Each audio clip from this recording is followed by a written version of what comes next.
Bismillahirrahmanirrahim. Alhamdulillahirabbil alamin. Wassalatu wassalamu ala Rasulillah wa ala alihi wa sahbihi ajma'in. Subhanaka la ilma lana illa ma 'allamtana innaka antal alimul hakim. Wa tub 'alaina innaka antat tawwabur rahim. Amma ba'd. Assalamualaikum warahmatullahi taala wabarakatuh. Alhamdulillah, pertama kita bersyukur kepada Allah Subhanahu wa taala dengan limpah kurnianya. Hari ini kita sama-sama dapat berkumpul dalam satu forum. InsyaAllah kita akan bincangkan suatu tajuk yang sangat penting pada hari ini untuk kita sebagai umat Islam, sebagai seorang mahasiswa. InsyaAllah, sebelum kita masuk kepada persoalan kepada ahli panel kita, pertama kali kita berkenalan dulu dengan ahli panel kita. Dan saya Muhammad Ashraf bin Fauzi, selaku moderator anda, dan ditemani oleh dengan 3 ahli panel, iaitu ahli panel yang pertama adalah saudara Ahmad Farhan bin Azhar, yang panel yang kedua adalah Muhammad Amirul Amin bin Zainal, dan ahli panel yang ketiga adalah Ahmad Rashah Kamarul Zaman. Dan insya-Allah, sebelum kita masuk kepada forum kita, terlebih dahulu saya nak cakap sikit pasal Islamofobia ni. Islamofobia, fobia dan Islam. Fobia tu apa kita tahu, ialah satu ketakutan, dan Islamofobia, takut kepada Islam. Itu adalah gelaran kepada umat Islam pada hari ini. Gelaran kepada umat Islam pada hari ini oleh orang Barat. Okey, puncanya adalah daripada berlakunya suatu isu yang berkait dengan umat Islam itu sendiri. Okey, saya nak tanya kepada ahli panel yang pertama, itu saudara Farhan, iaitu apakah punca Islamofobia dalam kalangan bukan Muslim? Okey, silakan. Okey, terima kasih kepada tuan moderator kita, saudara Ashraf. Okey, bismillahirrahmanirrahim. Assalamualaikum warahmatullahi taala wabarakatuh. Saya ucapkan kepada sidang hadirin dan pendengar dan selamat malam, dan semoga anda sentiasa menemani kami pada forum kali ini. Okey, saya akan bercakap sedikit mengenai punca-punca berlakunya Islamofobia dalam kalangan non-Muslim ataupun orang bukan Islam, dan untuk memudahkan lagi kefahaman para pendengar, saya telah memecahkan punca-punca tersebut kepada 2 perkara, iaitu yang pertama adalah punca daripada segi luaran dan yang kedua adalah punca dalaman.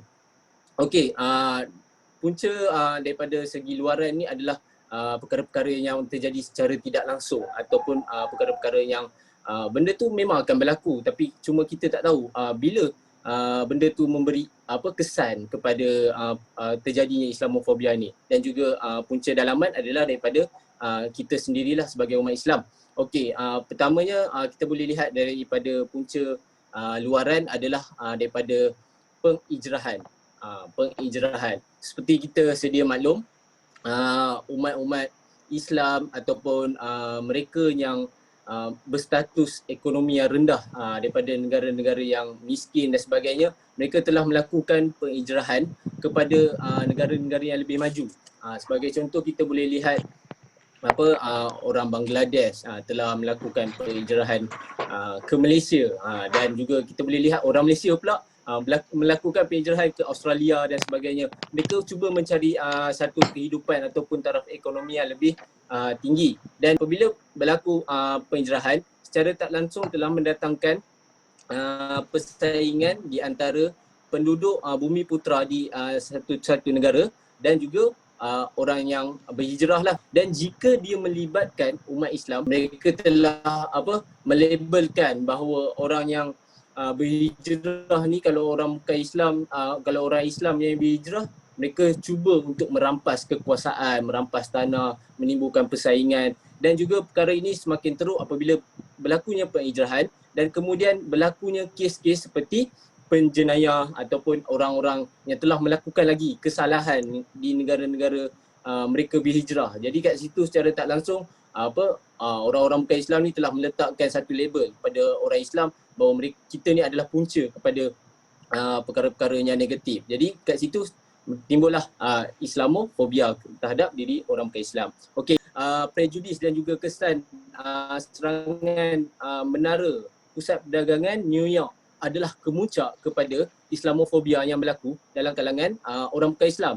Apabila perkara tersebut berlaku, segala-gala siri bom selepas perkara tersebut telah menimbulkan kecaman dan seperti yang contoh yang terbaiklah saya boleh ambil dekat Oslo pada 10 tahun selepas itu pada 2011 di mana telah berlaku pengeboman.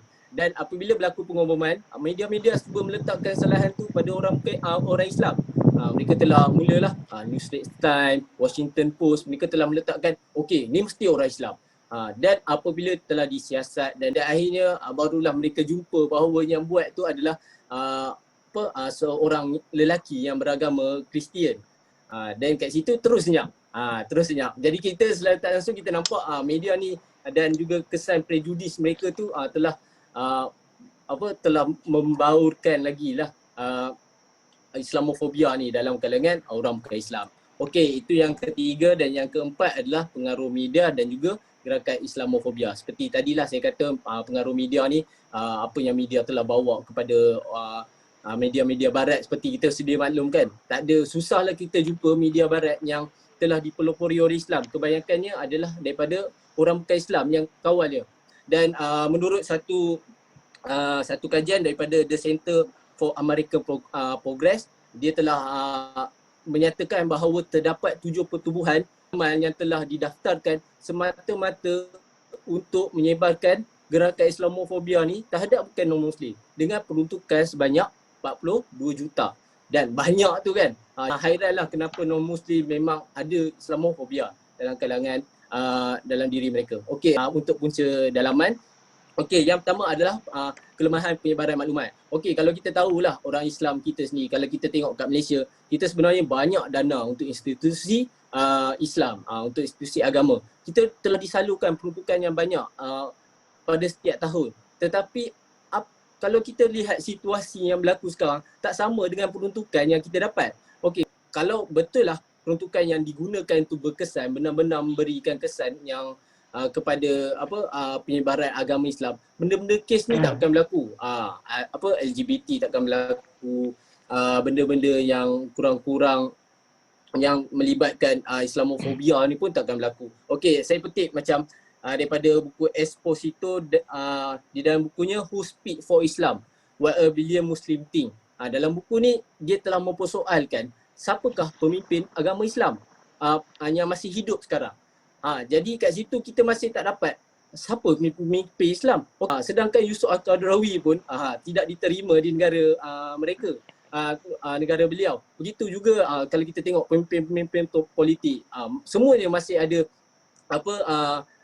isu, ada benda-benda yang orang tak puas hati. Jadi kita sendiri bergaduh.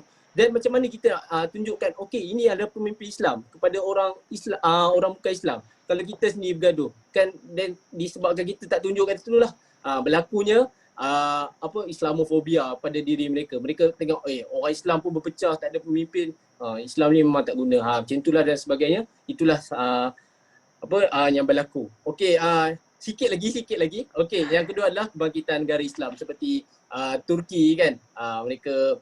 Turki cuba membangun kan, tapi mendapat tentangan yang hebat daripada PBB dan sebagainya.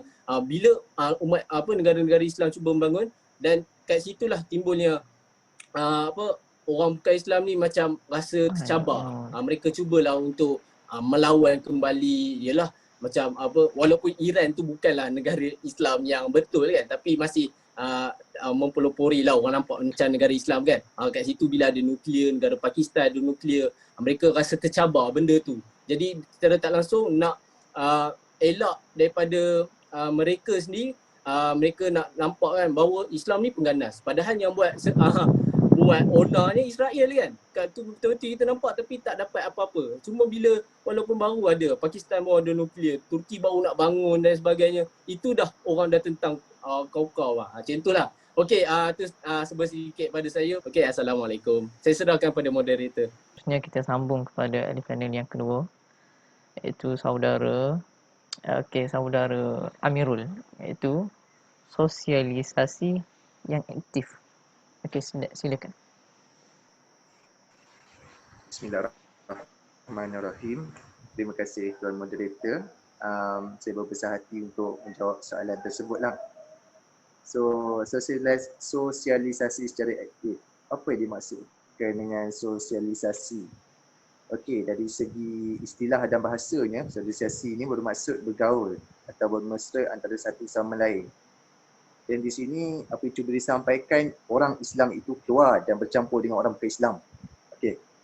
Orang Islam tunjukkan contoh Islam yang sebenar, iaitu apa ajaran Islam yang sebenar. Apa yang cuba disampaikan, Islam perlukan role model dengan individu yang menghayati ajaran Islam yang tidak menyeleweng untuk diperlihatkan kepada orang bukan Islam di luar sana. Tapi persoalannya siapa? Itu yang menjadi teka-teki di antara kita kan, di antara umat Islam sendiri. So kita berbalik kepada firman Allah, surah At-Taubah ayat 18. Bismillahirrahmanirrahim. Innama ya'muru masajidallahi man amana billahi wal yawmil akhir wa aqamus salata wa ataz zakah wa lam yakhsha illallah fa'asa ulaika an yakunu minal muhtadin.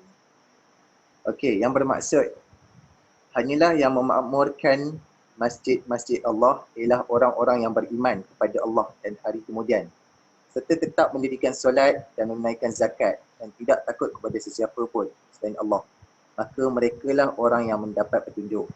So di sini Allah berfirman yang mana orang yang mendapat petunjuk adalah di kalangan mereka yang mentaati perintah-perintah Allah dan orang-orang yang mendiri ataupun memakmurkan masjid, menghidupkan masjid.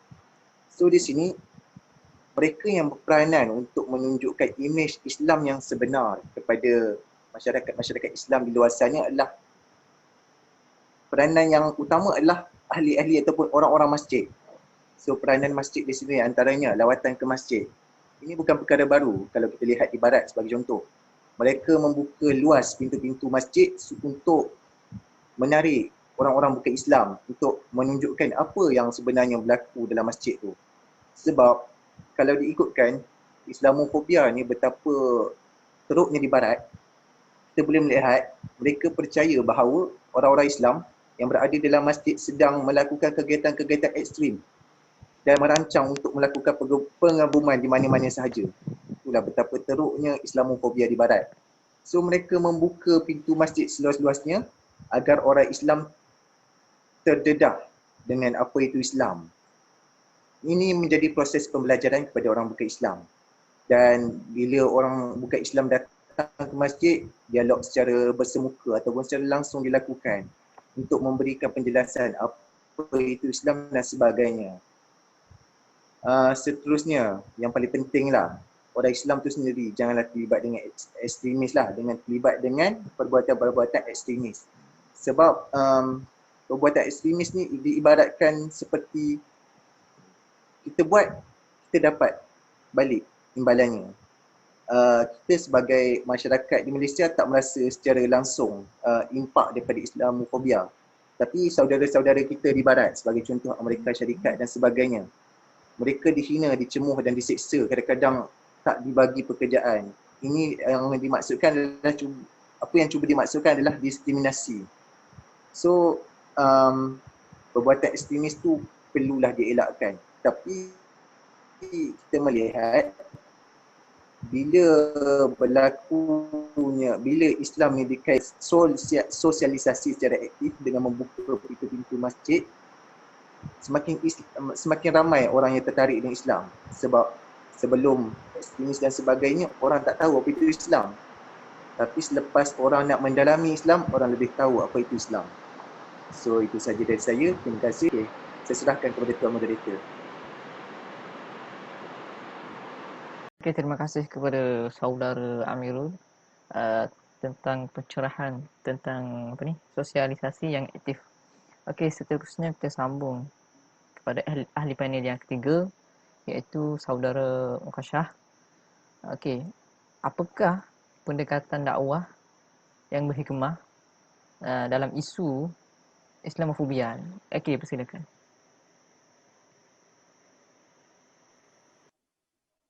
Okay, Bismillahirrahmanirrahim. Assalamualaikum warahmatullahi taala wabarakatuh. Terima kasih kepada moderator kita, Saudara Ashraf. Yang saya kasihi ahli panel kita, Saudara Amin dan Saudara Farhan ya. Yang juga saya hormati pada penonton-penonton yang sedang menonton forum kita malam ini ya.